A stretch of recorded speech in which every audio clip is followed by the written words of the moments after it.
ओही टाइम में बनल बा कागज में रस्सी दबा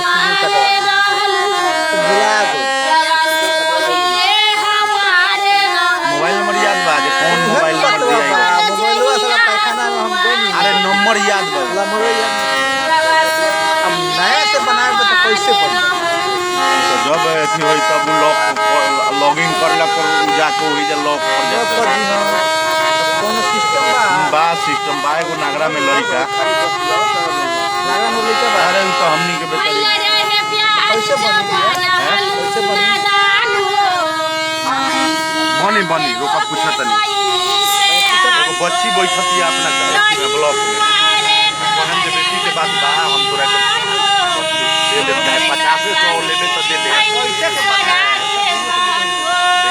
200-300 तो पैसे ले जाए तो कोर्ट से बन ले जाके हैं 160 रुपया के चालान जमा कर बात करके बताएं बाहु बगले के हमरा बच्ची है नगर ब्लॉक में उहे काम करे हां आई हम आज शाम के ओकरा से बतिया लेते नहीं अभी तो हम चल कैसे काम भागत है रे दे देबे कि ना दे दे तोरो साथी आई दे पहले 10 रुपए दे के दो देबे कि ना दे जल्दी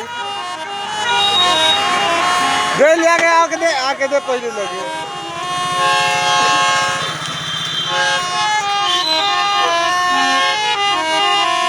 भइल ना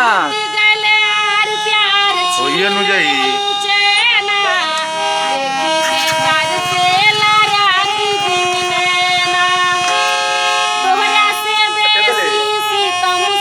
पहले हम तो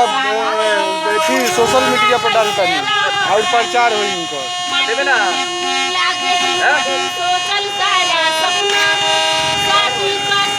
बतिया के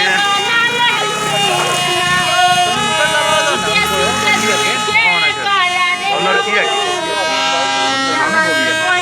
दुकान के हो नंबर अरे अपना ब्लॉकवा में काम करे ले